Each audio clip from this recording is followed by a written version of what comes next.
What's up, guys? Coming in today with a full slate of NBA and MLB action here on Friday, May the 15th. I'll give you my favorite picks on the side and over under on each game. We're going to break down both NBA playoff games tonight as well as every single MLB game. I'll give you my favorite underdog pick of the day and my massive lock. So as a thank you to me, take that 10th of a second and slam that like button. It really helps get these videos promoted out there on YouTube and is a big part of keeping me motivated to grind out one of these videos for you every single solitary day. Definitely check below and see if you're subscribed to the channel. We've had a lot of new subscribers here recently. That's been great. We're on the road to 75,000. That's the current goal that we're looking at. And let me know down there in the comments any questions you have, as well as any suggestions you have for, potential rewards or giveaways or anything you can think of that might be cool to do once we hit 75,000. Definitely ask me anything you want to down there in the comments. Like I was just saying, guys, I'm always down in the comments every single solitary day. So certainly let me know any questions you have about any sport you're looking at, any bet you're looking at across the sports world. I'm more than happy to get back to you. Also, guys, make sure you are checking the pinned comment throughout the day. That's the top comment below the video. That's where you'll find my favorite picks from every single video. You'll also find a link to stumpthespread.com so you can get over there and check out all of their free picks as well. Definitely get on their free email newsletter. It's got free picks in it. It is a great resource with tons of great sports betting info. And the premium picks have been absolutely red hot, on fire over the last 3 or 4, basically this entire week. They have been killing it. So it's a great time to get in the action over there as a premium member. Definitely check that out. In terms of a recap for what we had go down on a pretty busy Thursday, a great start today with the Twins at minus 120. Zebby Matthews threw a gem for us today on Thursday. The Twins offense really came to play, putting up a 9-1 win there over the Marlins. We also cashed in on the Brewers at minus 135, a very comfortable 7-1 win for Milwaukee behind 5 good innings from Harrison. They absolutely destroyed Canning right out of the gate, so that was really a no sweat win in that game. We're still on the Braves at minus 155. We need a little bit of a comeback from them against the Cubs, but it's certainly not impossible. We cashed the Cardinals as the tiniest of tiny dogs of the day.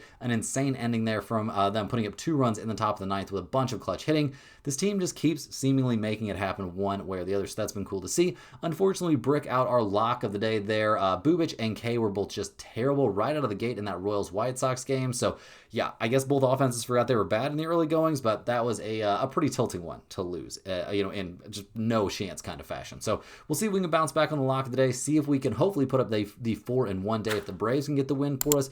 We got lots to break down today, guys, so let's go ahead and get after it. Make sure you hit that thumbs up button. Make sure you subscribe to the channel. Make sure you're getting over there to stumpthespread.com. Don't miss out on all the great stuff over there, guys. The premium picks are an absolute tear right now. Obviously, the free picks and that free email newsletter are always a fantastic resource. They're absolutely free, so don't miss out on that.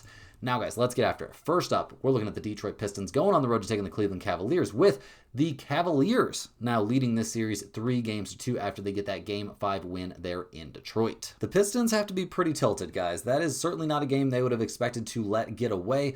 They just have a terrible, third quarter, come out of the halftime looking pretty flat, and it doesn't go their way. They shoot 33% from 3, which is obviously not great. They also see Cleveland shoot nearly double the free throws that they shot. That probably makes you feel a little bit sick to your stomach.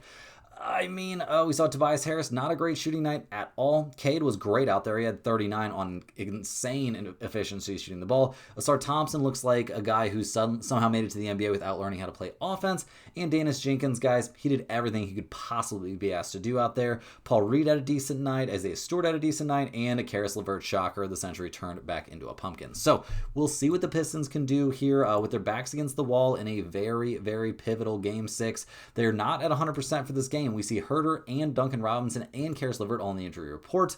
Duncan Robinson is questionable for this game with that back issue. I do pretty much expect him to play in this one, but keep a close eye on that. Back stuff can be pretty sketchy. The Cavaliers have to be thrilled with what happened there in Game 5. We see maybe one of the better playoff games of James Harden's life, but I will say it took him 14 trips to the free throw line to get those 30 points and 21 shots. Donovan Mitchell, not a very good shooting night from long range. The people that were making it from deep, well, it was really only one of them, guys. I guess Sam Merrill chipped in a couple, but Max Strus went 6 of 8 from long range. That dude, playing incredible here in the playoffs. Obviously, also, Jared Allen, Evan Mobley both decided to actually both play well at the same time, something we are not used to seeing from them. The Cavaliers injury report coming into this game, no concerns whatsoever. That has to be a really, really good feeling there for Cleveland. Looking at the numbers for this game, the Cavaliers are 4-point favorites here at home. We've got a total of 210.5. Detroit 23-23 against spread on the road, 14-13 against spread after loss, 24-21-1 to the under on the road. Cleveland 21-26 against spread at home this year, 23-35 against spread after a win, 25-22 to the under at home. I will maybe lean just the tiniest amount towards the under in this game. I think we'll see a very physical game. Obviously, max effort from both teams. But in terms of a side, I think the best play in this game is to take the Detroit Pistons getting 4 points. I think they're live on the money line in this game. I know Cleveland hasn't lost a home playoff game in quite some time. I don't really care too much about that. I think the Pistons, behind a great game from Cade, can find a way in this one. Obviously, it's not going to be the easiest, and it'd be great if he could get some help from Tobias Harris in this game. Or, remember that guy that's on their team that was going to make an All-NBA team, Jalen Duren? Yeah, maybe he could score in double digits. That would be kind of crazy. So either way, I think the Pistons are going to find a way to keep this one within 4. In our second NBA game of the night, we got the San Antonio Spurs heading to Minnesota to take on the Timberwolves in Game 6, with the Spurs now up 3-2. Wemby came back from getting kicked out of that game for elbowing the crap out of Naz Reid, although with all the cheap shots he's been taking throughout this series, I really don't think that was, it wasn't quite as insane as it looked, but regardless, he comes back there in Game 5 and goes really kind of nuts. 27 points, 9 of 16 from the field, 17 rebounds, 5 assists, 3 blocks. He was a plus 24 out there. So was De'Aaron Fox, who played through a sore ankle to have 18 points and 5 assists, only a single turnover. Castle, a very efficient shooting night from him. Vassell, not a great shooting night from him necessarily, but it all worked out in the end. Keldon Johnson played amazing. He had 21 points in 22 minutes, was 8 for 11 from the field.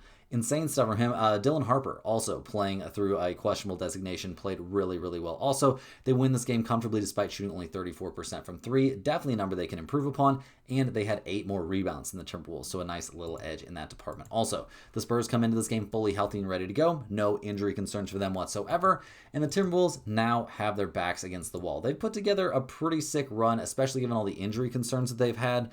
We did see Ant have, I don't know, maybe just not that assertive of a night. He only had 13 shots in the game, had 20 points, so good work there. Dosunmu had 16 points. We see Julius Randle put up 17 points on 6 of 17 from the field. Jaden McDaniels not having any of those huge monster offensive games. Naz Reid only had 12 points off the bench and was actually a minus 21. The Timberwolves couldn't throw it in the ocean either. They shot under 40% from the field and 27% from long range. That's not going to get the job done, even if you do shoot a few more free throws than your opponent. So we'll see the Timberwolves have a bounce back in them in this one, trying to keep the series alive. They don't have any major injury concerns in this game at all, so we'll see what they can do. Obviously, this team is not at 100%, but, missing DiVincenzo, that's not great, but it shouldn't maybe be the end of the world. We'll see what they can do. They're getting 4.5 points here at home. We've got a total of 218.5 in this game. The Spurs, 26-18-1 against the spread on the road, 35-31-2 against spread after a win, 24-21 to the under on the road. Minnesota 22-24 against spread at home, 20-17 against spread for a loss, 30-16 to the under at home.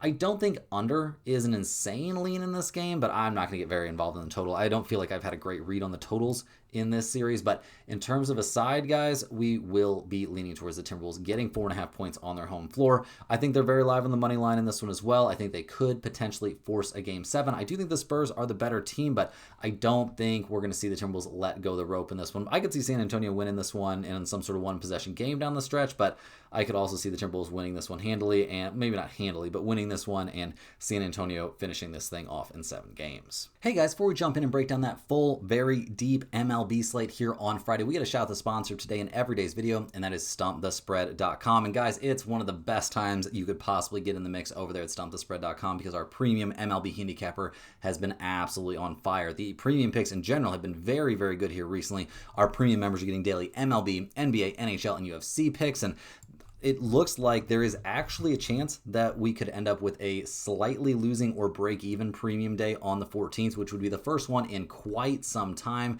The 13th was an insanely good 5-2 day. The 12th was an even better 7-2 day. The 11th was a perfect 3-0. So it's a great time to get in the mix as a premium member over there at StumpTheSpread.com. Keep in mind those premium picks are often not going to match what you see from me here in the videos. I'm not the premium MLB, NHL, UFC, anything like that handicapper over at StumpTheSpread.com.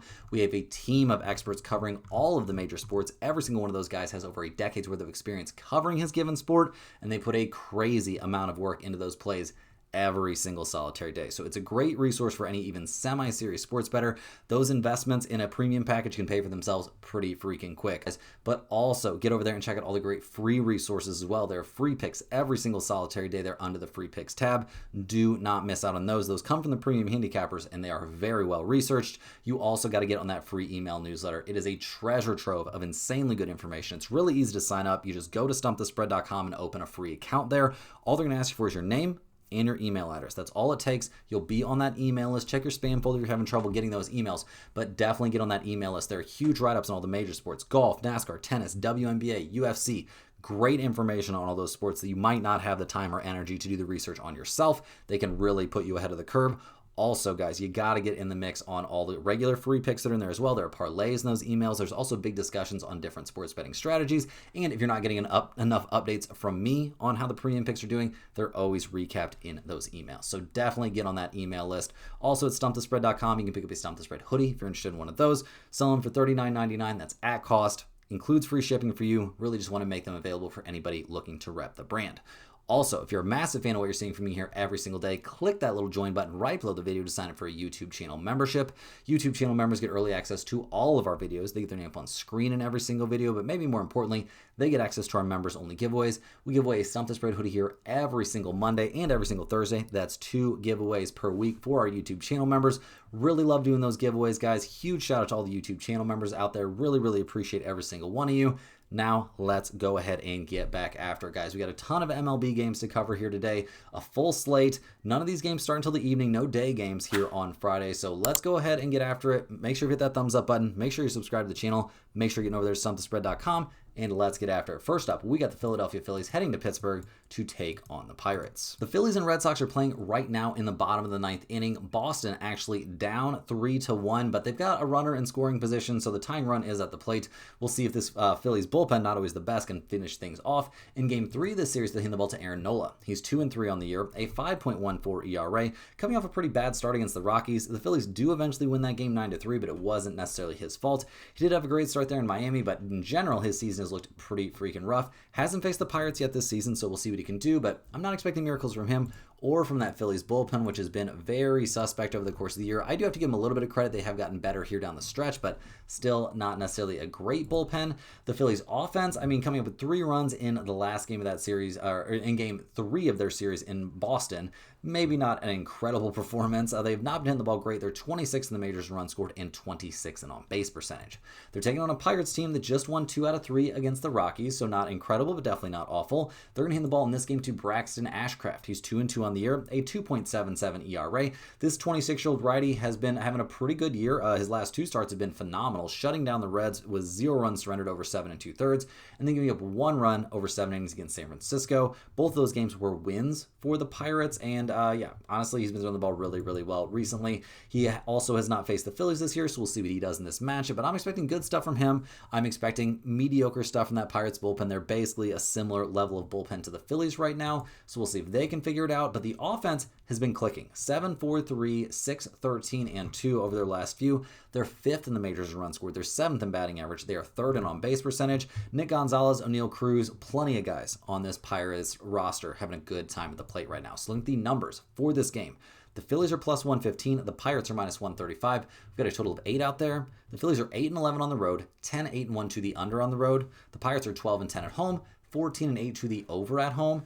I would lean maybe a slight bit, maybe not even a slight bit actually. I think the over is actually a very reasonable play in this game, but a big part of why I think the over is good is because I think the Pirates are going to score a lot of runs. Give me Pittsburgh in this one at minus 135. I think they are significantly the better team and in better shape in the pitching matchup in this game. Next up, we're looking at the Toronto Blue Jays heading to Detroit to take on the Tigers. The Blue Jays are 19-24 on the year. They won 1 out of 3 in that series against the Tampa Bay Rays. They're going to hand the ball in Game 1 here in Detroit to Trey Yesovich. He's 1-1 this season, a 0.68 ERA.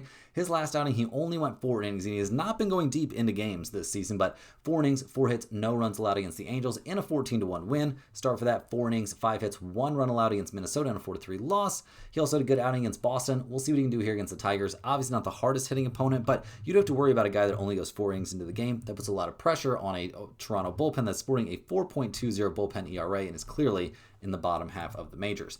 The offense still hasn't really figured things out. 5, 6, 5, 1, 14, and 2 over their last few games. Things are generally speaking headed in the right direction, but still a lot of work to do. They're 20th in runs scored and 24th in on-base percentage. The Tigers are 19 and 25 this season. They're in last place in the AL Central. They just got swept by the Mets. Pretty insane there. Ty Madden will get the start for them in this game. This 26-year-old righty is yet to figure in a result this year. He's sporting a 2.45 ERA.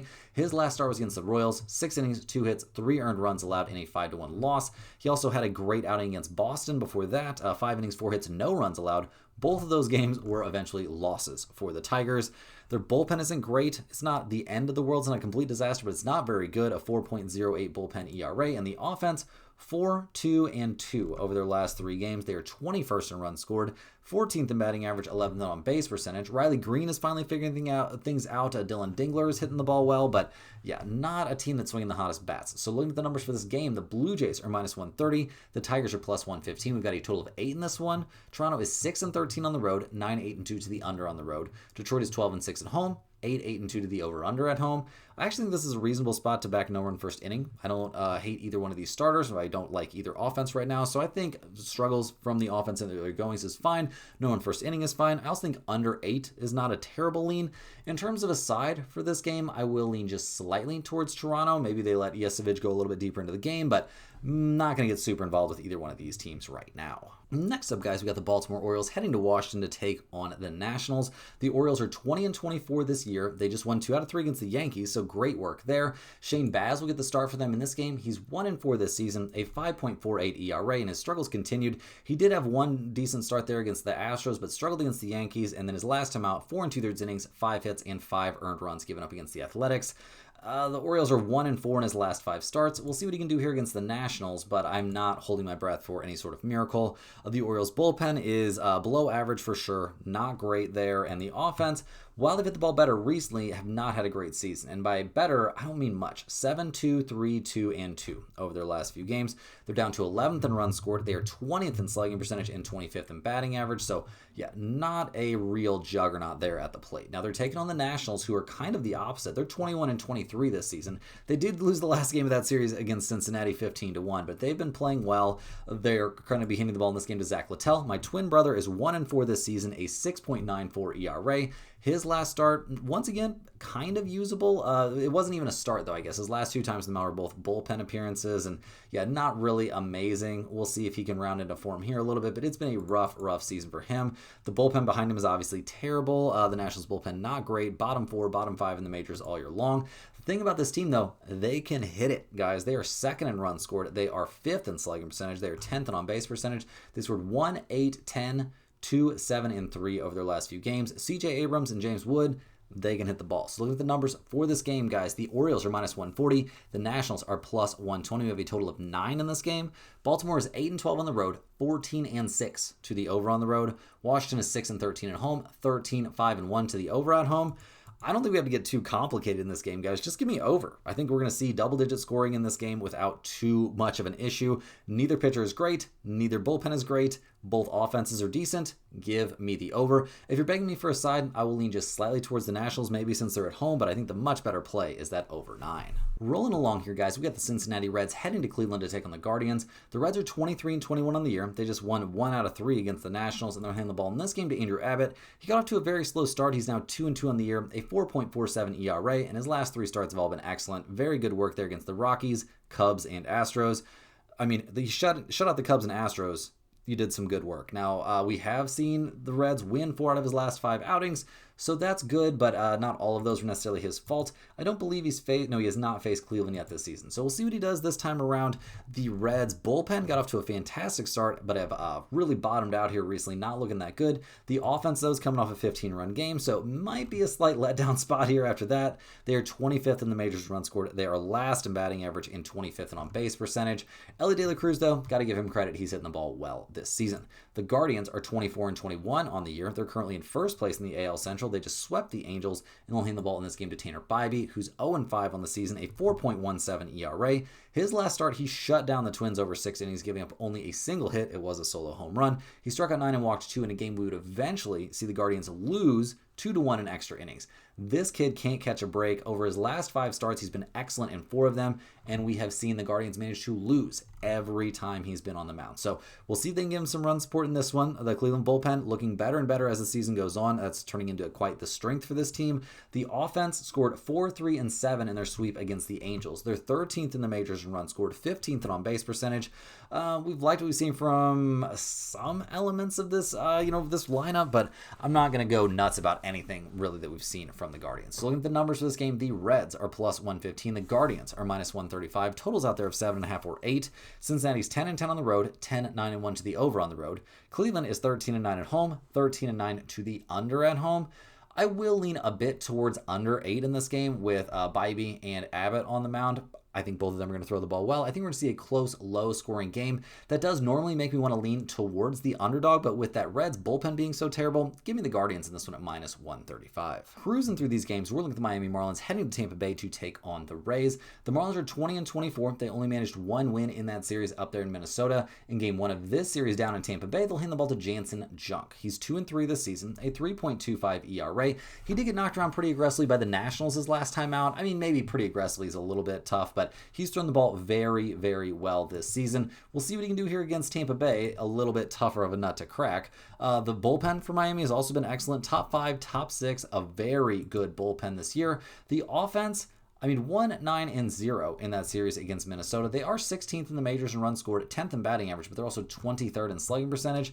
Otto Lopez, Liam Hicks, both hitting the ball well this season. We'll see if they can come up with anything here against the Tampa Bay Rays, who at 28-14 are in first place in the AL East and just look amazing. They just won 2 out of 3 up there in Toronto, and they'll hand the ball in this game to Jesse Schlotens. He has yet to figure out a result this year, a 3.29 ERA. He's made some spot starts, and he's also done some long relief. He's been excellent in 4 out of his last 5 appearances, shutting down the Red Sox, Giants, and Twins. Struggled against the Reds, but also shut down the White Sox. I don't believe he's faced Miami this season. No, he has not. So we'll see what he can do out there, but I'm expecting very good stuff from him. The Tampa Bay bullpen got off to a rough start, but it's just looked better and better and better as the season's gone on, so I don't even think that's a big concern. And the offense is just killing it. 3, 7, 8, and 4 over their last few games. They're 12th in runs scored, 3rd in batting average, 7th in on-base percentage, so there's still room for this team to get better and better at the plate. So look at the numbers for this game. The Marlins are plus 100, the Rays are minus 120, a total of 8 in this one. Miami is 6-11 on the road, 11, 4-2 to the over on the road. Tampa Bay is 14-4 at home,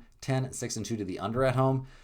I've liked some of what Jansen Junk has done this year, don't get me wrong, but give me the Tampa Bay Rays here at minus 120. I think they're in great shape here playing at home. I think their bullpen is more than good enough to hold down the fort against Miami if they need to, and the offense is cooking, so yeah. Give me the Rays in this spot. Next up, guys, we got a bit of a rivalry game. We're looking at the New York Yankees heading to New York to take on the Mets. The Yankees at 27-17 on the year have actually hit a bit of a slump, losing 5 out of their last 6 games, including losing 2 out of 3 there in Camden Yards. They'll hand the ball in this game to Cam Schlittler. This kid has been absolutely bonkers this season. 5-1, a 1.35 ERA. He's coming off 6 innings, 2 hits, no runs allowed, no walks, and 6 strikeouts against Milwaukee. In a game the Yankees would find a way to eventually lose 4-3 in extras. I love me some Cam Schlittler on the mound. I'm expecting very good stuff from him in this game. The Yankees bullpen has also been solid all year long. It's been top 5 in the majors. The offense has pulled a bit of a disappearing act. 0-6, 2-3, 3-0 over their last few games. They're 3rd in the majors in runs scored. They're 2nd in slugging percentage. They're 8th in on-base percentage. I think they'll be fine, obviously, but I think they're in a bit of a slump right now. So we'll see if they can snap out of that here, taking on the hapless Mets. They are 18-25 on the season. Soto obviously coming back from what some thought was a broken foot to hit a home run the next day is obviously a great sign for them as they sweep the Tigers, but let's keep in mind it was the Tigers, and they're not doing that great right now. Clay Holmes will get the start for the Mets. He's 4-3 this season, a 1.86 ERA, coming off a decent start against the Diamondbacks, 5 2/3 innings, 5 hits, 2 earned runs allowed. In a game we'd eventually see the Mets lose 2-1 late, but overall, he's thrown the ball pretty well. He had a very good start against the Nationals, a decent start against the Twins. Wasn't necessarily lights out against the Dodgers, but who is? We'll see what he can do here against the Yankees. The Mets bullpen, not quite as good as the Yankees bullpen, obviously, but still in the top 10 in the majors. The problem with this team has been their lack of offense. Now, they did score, 22 runs over a 3-game series against the Tigers, but over the course of the year, they're 29th. That's second to last in the majors in runs scored. They're last in slugging and on base percentage. So, looking at the numbers for this game, guys. The Yankees are minus 145. The Mets are plus 125. We got a total of 7 in this game. The Yankees are 13-11 on the road, 17-6-2 to the under on the road. The Mets are 8-12 at home, 9-9-2 to the over-under at home. I will lean slightly towards the under in this game just based on that huge Yankees trend, but way better than that, guys. Give me the Yankees to win this game. I don't think Clay Holmes is going to have nearly as good of a time as he would like out there against the Yankees. I think the offense is going to figure things out, and I think Schlittler could potentially throw a no-hitter here against the hapless Mets offense. Next on the docket, we got the Milwaukee Brewers going on the road to take on the Minnesota Twins. The Brewers coming to this game, unfortunately, without a confirmed starter. They did just win 2 out of 3 there against the Padres, and if this turns into a bullpen start for them, their bullpen has been very good this year, so that's not too bad of a look. The offense scored 7, 1, and 6 in that series against the Padres. They are 8th in the majors in runs scored. They're 5th in on-base percentage. They're 13th in batting average, and yeah, Terang, I mean, we've seen a bunch of guys hit the ball well for the Brewers right now, so things are definitely looking in a positive direction for Milwaukee. We'll see who they put in the mound on this game, but they're taking on the Twins, who have won 4 out of their last 5. They're going to hand the ball in this game to Joe Ryan, who's 2-3 on the season, a 3.43 bullpen ERA. His last outing was very good. 6 innings, 2 hits, 1 run allowed there against Cleveland. In a game, we'd eventually see Minnesota win 2-1 in extras, so excellent work there. We'll see what he can do this time against the Brewers. He has not faced them yet this season. The Twins' bullpen, on the other hand, has been awful. One of the worst bullpens in baseball. And the offense, I mean, 9-5-3 against the Marlins over that series, and they're 8th in runs scored, but they're 18th in batting average and 17th in slugging percentage. Although Buxton is having a great season once again. So looking at the numbers, and these are very early numbers for this game, the Brewers are minus 117. The Twins are plus 108. We don't even have a total confirmed yet for this game. Milwaukee's 9-8 on the road, and they're a 500 over-under team on the road. Minnesota's 11-11 at home, 12-7-3 to the over at home. Obviously, this is a bit of a tough spot with no starter confirmed yet for the Brewers. I'm probably going to end up leaning a little bit towards Minnesota playing at home at plus money, but really very little clue until we get more info. Next up, guys, we got the Boston Red Sox heading to Atlanta to take on the Braves. The Red Sox have lost 3 out of their last 4 games. They're 18-25 on the season, and maybe they are the worst team in the AL East. We'll have to wait and see if that is true, but we'll see what they can do here against Connolly early. He's 3-2 this season, a 3.16 ERA. His last start was very good. 7 innings, 4 hits, no runs allowed against the red-hot Tampa Bay Rays. He did have a bad start against Houston, but in general has thrown the ball really, really well here down the stretch. We'll see what he can do against the normally hard-hitting Atlanta Braves, though. The Red Sox bullpen has been good, top 5 in the majors all year long. The thing that has held this team back all season, they can't hit the ball, guys. They're 28th in runs scored. They're 29th in slugging percentage. They've scored 1, 3, 1, 1, and 2 over their last few games. It's almost impossible to get much worse than that. So we'll see what they can do against the Braves, who are coming off a tough 2-0 loss against the Cubs in their last game of that series. Now, they're going to try and bounce back by handing the ball to Spencer Strider, who's 1-0 this year, a 2.89 ERA. His first start of the year, really rough time there in Colorado, although the Braves eventually would come back and win that game. He followed that up with 6 innings of 1-hit ball against the LA Dodgers, 8 strikeouts, 2 walks in a game. We would see the Braves eventually win 7-2. That is impressive, guys. We'll see if he can back it up with another good start here. Obviously, the Braves' bullpen has been fantastic. 3rd best in the majors basically all season long. They've been great. The offense, obviously coming off a game they got shut out, should be in a bounce-back situation because they are 1st in the majors in runs scored this year, 1st in batting average, and 1st in slugging percentage. So I'm expecting big stuff from them at the plate in this game. The Red Sox come to this one plus 130. The Braves are minus 155, a total of 8.5. Boston is 10-11 on the road, 14-7 to the over on the road. Atlanta is 14-6 at home, 13-5-2 to the under at home. No huge lean on the total in this game, guys. Maybe I would shade a bit towards under, but much better than that. Give me the Atlanta Braves at minus 155. With Strider on the mound here against the weak-hitting Boston Red Sox, I think we're in for a very, the Atlanta Braves and their fans are in for a very good night. Next up, guys, another in-city rivalry. We've got the Chicago Cubs taking on the Chicago White Sox. The Cubs are 28-16 this season. They did manage to win 1 out of 3 there in Atlanta, but have lost 4 out of their last 5 games. Edward Cabrera will get the start for them in Game 1 here against the White Sox. He's 3-1 this season, a 3.88 ERA. His last on the mound, he got shelled by the Texas Rangers. That is a red flag, guys. The Rangers are not a very good offense, so getting knocked around by them is not a great look. He's been pretty solid, but you can kind of depend on him to give up 3 runs. So we'll see if he does that against the White Sox. The Cubs' bullpen has been above average, but definitely not dominant this season. The offense is in a slump. There's no way around it. They scored 2-1, 2-0, and 0 over their last 5 games. That's brutal. They're 4th in runs scored this year. They're top 10 in all the major hitting categories, but they're swinging some ice-cold bats right now. The White Sox are currently up 6-2 in the top of the 9th inning against the Royals in the last game of that series. Chicago looking very likely to win their 5th straight game. Pretty nuts. They're 2 games above 500. They'll only be a half game back of the Cleveland Guardians in the AL Central race. Sean Burke will get the start for them in this game. He's 2-3 on the year, a 3.68 ERA. He got shelled by the Mariners his last time out, and that was after 17 1/3 consecutive scoreless innings. So we'll see what kind of bounce back he has in him. The Cubs offense is struggling right now, so it might be a good time to face them. The White Sox bullpen has not been good, below average for sure, and the offense, well, that's actually been a bit of a bright spot. They're headed in the right direction. They're 9th in slugging percentage, 17th in runs scored. They've hit the ball really well recently, so we'll see if they can keep that rolling. The Cubs are minus 145 in this game. The White Sox are plus 125. We've got a total of 8 out there. The Cubs are 9-11 on the road, 11-8-1 to the over on the road. The White Sox are 11-9 at home, and they're a 500 over-under team at home. With Sean Burke on the mound in a bounce-back spot and the Cubs struggling to hit the ball and Cabrera on the mound, who's always going to give up some runs, give me a good hard look here at the White Sox at plus 125. I think they'll have something to prove here in this series, and yeah, I think this could be a pretty nice game for them, and getting that much plus money really makes you think. Next up, we're looking at the Texas Rangers heading to Houston to take on the Astros. The Rangers are 21-22 on the season. They've won 4 out of their last 5, so I'm sure that feels good. And they're going to hand the ball in this game to Jack Leiter. He's 1-3 this year, a 4.85 ERA. He is coming off an excellent start against the Cubs where he shut them out over 4 2/3 innings. He also walked 5 in that start, so we'll see what he does this time around. Has not been the smoothest sailing for him this season, far from it. So we'll see what he can do. The Rangers bullpen is looking like the best bullpen in the majors, or at least, solidly in the top 3. The offense, though, is atrocious. Seager trying to figure things out amid his 0-for-27 slump. That sucks.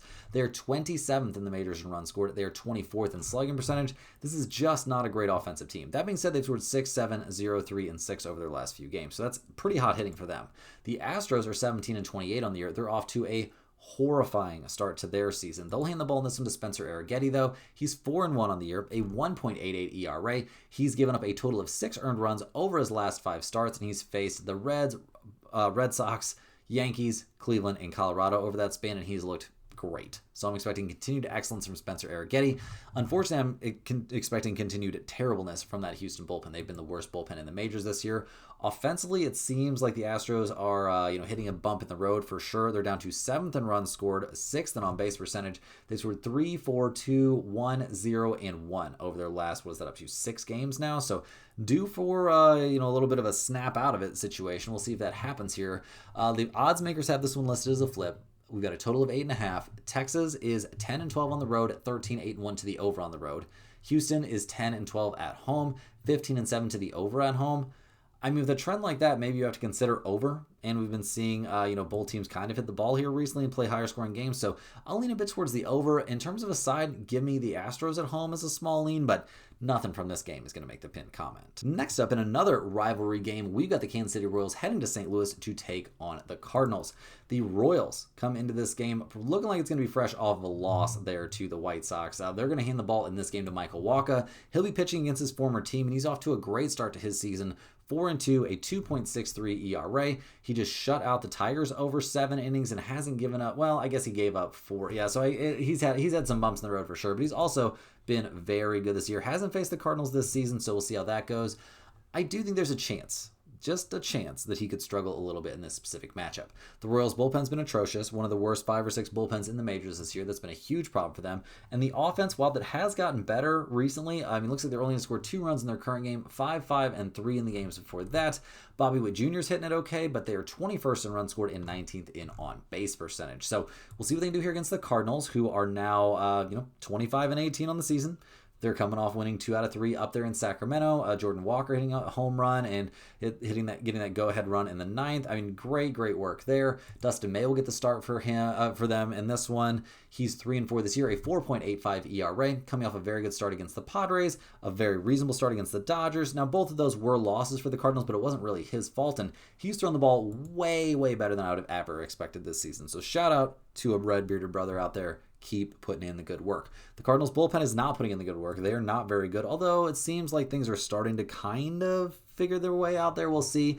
The offense, though, has killed it. been amazing. They're 10th in runs scored. They're 16th in batting average, 16th in on-base percentage. They've scored 5, 2, 6, 3, 2, and 6 over their last few games. Looking at the numbers here, the Royals are minus 105. The Cardinals are minus 115. A total of 8.5 in this game. Kansas City's only 6 and 14 on the road. 14 and 6 to the under on the road. The Cardinals are a 500 team at home, and they are 10, 9, and 1 to the over at home. Give me the Cardinals at home at minus 115. Dustin May's looked good. I think Walker could struggle a little bit against his former team in this one, and I don't think the Royals will give him much, if any, run support, and their bullpen is terrible. So yeah, the Cardinals definitely seem like the play in this one. Next up, guys, we got the Arizona Diamondbacks heading to Colorado to take on the Rockies. The Diamondbacks are 20 and 22 on the season. They just lost 2 out of 3 against the Rangers, and they're going to hand the ball in this game to Merrill Kelly, who's 2 and 3 on the season, a 7.62 ERA. He's been pretty atrocious for the majority of the season, but he's coming off his best start of the year, 7 innings, 3 hits, 1 run allowed there against the Mets in a game that was eventually a 2-1 win there for the Diamondbacks. So we'll see if this is a trend, see if this is just what he's like now, or we'll see if he goes back to his old struggling ways. The Diamondbacks bullpen is definitely in the bottom 10 in the majors, but is making steps in the right direction. The problem for this team is their offense is not nearly as good as it was the last couple years. They're 20th in batting average, 21st in runs scored. They're 27th in on-base percentage. Nobody really killing it right now, and they scored 5, 4, 1, 5, and 2 over their last few games. So gonna have to find some offense, but this is a great place to find it. They're at Coors Field taking on the Rockies, who are 17 and 27 on the year. They've lost 4 out of their last 5 and will hand the ball to Kyle Freeland in this game. He's 1 and 4 on the season, a 6.00 ERA.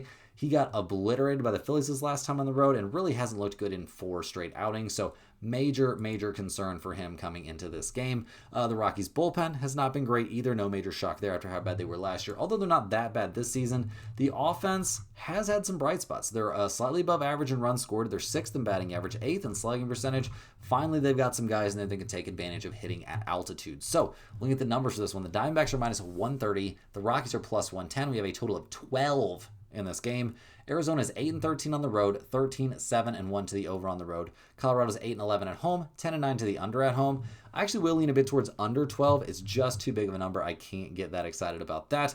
In terms of a side, maybe Merrill Kelly has figured things out here, so I will take the Diamondbacks at minus 130, but I'd be a little bit surprised to see myself investing too much in this one. Next on the docket, guys, we're looking at the LA Dodgers heading to Los Angeles, so another in-town rivalry game here to take on the Angels. The Dodgers are 25 and 18 on the year, not having an amazing series against the Giants. Their current game just started, no score yet in the top of the first. They did win 4-0 in Game 3, so we'll see what they can do in Game 4 as they hand the ball to Justin Robleski. This kid has been great this year. He's 5-1, a 2.44 ERA. That being said, he did fall apart there, late in that. Well, the kid was on the mound for 8 2/3 innings. Things went sideways. It can happen. It can happen. He's only 25. Let's cut him some slack and see if he can have a bounce back game here against the Angels, who haven't been a terrible hitting team this season, but I'm expecting good stuff from Robleski in this one. The Dodgers bullpen has been excellent this year, much better than I would have expected, although definitely still some problems out there. The offense has really floundered recently, scoring 4, 2, 3, 2, and 2 over their last few games. They're down to 6th in runs scored and 2nd in batting average. If Ohtani can't hit the ball anymore, that is a pretty big problem. Now, the Angels, they're 16 and 28 on the year. They just got swept in Cleveland. We'll see if they can stand up here at home against their in-town rival as they hand the ball to Jack Kohanowitz. He's 2 and 2 this season, a 3.97 ERA. This 25-year-old has had his ups and downs this season, but it's mostly been good with the major exception of his last time on the mound where he got shelled in Toronto, giving up, 9 hits, 7 runs, 6 of them were earned in a 14-1 loss. So we'll see if he's got a bounce back in him here against the Dodgers. I don't think it's impossible. I do worry a lot about the Angels bullpen, though. One of the worst bullpens in the majors, and the offense seems to have finally started to fall apart. 2-2 and 2 runs scored in that series in Cleveland. They're down to 17th in runs scored and 24th in batting average. But hey, at least Mike Trout is hitting the ball and playing baseball. So looking at the numbers for this game, the Dodgers are minus 235. The Angels are plus 195. We've got a total of 8.5. The Dodgers are 11 and 8 on the road, 10 and 9 to the under on the road. The Angels are 8 and 10 at home, 12 and 6 to the under at home. I'm not going to get involved in the total in this game, although you could maybe talk me into under. I'll definitely be leaning towards the Dodgers here at minus 235 as a potential lock of the day. With Robleski on the mound, I think this is quite the mismatch. And while Kohanowitz might be fine out there, I think the Dodgers are going to find a way at minimum to get after that Angels bullpen. Rounding into the home stretch here, guys, we're looking at the San Diego Padres heading to Seattle to take on the Mariners. Now, the Padres, they've had their issues this season for sure, but 25-18 overall is not terrible. They're actually tied with the Dodgers for the top spot in the NL West. They did just lose 2 out of 3 there in Milwaukee, and they'll hand the ball in game 1 of this series to Randy Vasquez. He's 4-1 this season, a 3.05 ERA. His last start was against the Cardinals, who have been a pretty good team at the plate this year. He went 5 innings, gave up 6 hits, only a single earned run. He also walked 0 and struck out 6, so excellent work in that one. Oh yes, he has faced the Mariners already this year once. It didn't go well back in the middle of last month, so we'll see if he has changed some things here over the last month. He has generally been throwing the ball well. The Padres bullpen has been very good this season once again. Not top tier like they were a year ago, but seems like they're rounding into form. The offense continues to be a huge issue. They are 24th in runs scored. They are 29th in batting average. Batting .222 as a team, guys. That's pretty bleak. They've scored 1-3, 4-3, 4, and 0 over their last few games. So we'll see if they can come with anything here against the Mariners, who at 22 and 23 on the season are only 1 game back in the AL West. They did just win 3 out of 4 against the Astros, and they'll hand the ball in this game to Emerson Hancock. He's 3-1 on the year, a 3.21 ERA. He had a rough time his last time out there against the White Sox, but in general has thrown the ball well, giving up 1 run against the Royals, 2 runs against the Cardinals, 3 against the Athletics, and 2 against the Padres back on the 15th of last month in a very good start in a game the Mariners would eventually lose 7-6, but certainly would not blame it on him. 6 innings, 4 hits, 2 runs allowed. So we'll see if he can get some help in this one. The Mariners bullpen has been one of the best bullpens in baseball this year, so that's been great. The offense is maybe finding its way. 8-3, 10, and 3 against Houston. Rosarena's hitting the ball well for sure. Cal Raleigh ending up on the IL, though. That's pretty bad news. They're 17th in runs scored. They are 17th in on-base percentage. Honestly, though, missing Cal Raleigh right now, not a big deal. The dude can't hit water with a boat paddle at the moment. So, looking at the numbers for this one, the Padres are plus 120. The Mariners are minus 140. A total of 7.5 in this game. San Diego, they are 11-6 on the road, 11-6 to the under on the road. The Mariners are 12-11 at home, 12-11 to the over at home. I think under 7.5 is an excellent play in this game. You could also talk me into no run first inning. Both of those make tons of sense to me in this matchup with these two pitchers. In terms of a side, I will lean just a tiny bit towards the Mariners here at home, but I think those under plays are far more valuable. Last but not least, guys, we have the San Francisco Giants heading to Sacramento to take on the Athletics. The Giants are 18-25 on the season. They're down 1-0 in the bottom of the first inning in the last game of their 4-game series there against the Dodgers. They won the first 2, so they showed some pride there. They'll hand the ball in game 1 of this series to Tyler Mayhill. He's 1-4 this year, a 5.18 ERA. He got knocked around by the Pirates a little bit his last time out. The Giants did eventually win that one in extras, but it wasn't really his fault. His start against the Rays recently was very good, but struggled against the Phillies. He's just been kind of all over the map, if we're being 100% honest. So we'll see what he looks like here against the Athletics. Kind of hard to tell which version of him you're going to get, although the Giants bullpen behind him has been fantastic, though. So big credit where credit is due. The offense, though, has been some of the worst we've seen in baseball this year. They are last in runs scored and second to last in on-base percentage. Nobody hitting the ball particularly well for them. They did come up with 9 and 6 runs respectively in the first 2 games of that series against the Dodgers. So I'll give them credit for that, but I'm not going to act like this is some sort of good offense. The Athletics kind of blew the last game of that series against the Cardinals, but they're going to try and bounce back here against the Giants as they hand the ball to Aaron Savale. He's 4-1 on the season, a 2.59 ERA. He's been looking great. His last start there was at Camden Yards against the Orioles. 5 innings, 6 hits, no runs allowed. In a game we would eventually see the Athletics win 6-2. He also had an excellent start against Cleveland recently, a very good outing against the Royals. So we'll see what he can do here against the Giants, obviously one of the worst hitting teams in baseball. I'm expecting good stuff from Savale. I'm expecting mediocre stuff at best from the Athletics bullpen, though. It has not been good. The offense, though, is coming alive? Question mark? They've scored 4-6, 4-1, 6, and 4 over their last few games. They're 14th in runs scored despite being 5th in batting average, 9th in on-base percentage, and 7th in slugging percentage. This squad is loaded. This is not a lineup that you look forward to pitching to as an opposing pitcher. But somehow they don't put up a crazy amount of runs. We'll see if they do in this one, guys. They are playing at home, and that helps. The Giants are plus 122. The Athletics are minus 133 of a total of 10 in this game. San Francisco's 8-13 on the road, 12-8-1 to the under on the road. The Athletics are 9-9 at home, 11-6-1 to the over at home. Guys, I absolutely love the Athletics in this game at minus 133. This could end up being our lock of the day. It'd be a very reasonable number, but with Savale on the mound against a Giants team that's coming off a series against the Dodgers, I think the Athletics are absolutely going to roll in this one. I don't trust Mayhill out there. I know the Giants bullpen is good, but their offense sucks. I don't think we're going to see that turn around here against Savale. Definitely give me the Athletics here playing at home. Guys, that's all the games we have here for today on an extremely busy Friday. Make sure you're hitting that like button. It really helps me out, and hopefully it'll bring you some good luck on your bets. Subscribe to the channel if you're new around here, trying to make it to 75,000 and then to 100,000. Let's put in that work. Share these videos out there too. That definitely helps. Thank you for watching. Make sure to get down there in the comments. Ask me anything you want to about anything across the sports world, any plays you're looking at. I'm more than happy to get back to you. Also, make sure you're clicking the link in the description or in the pinned comment. Get over there to stumpthespread.com. Get in on their free picks as well. Check out all of their great, get on that email list, and certainly get on those red hot premium picks, guys. This is a fantastic time to get in the mix. Do not miss out on them. And we'll see you all right back here again tomorrow, same time, same place, for more sports betting action.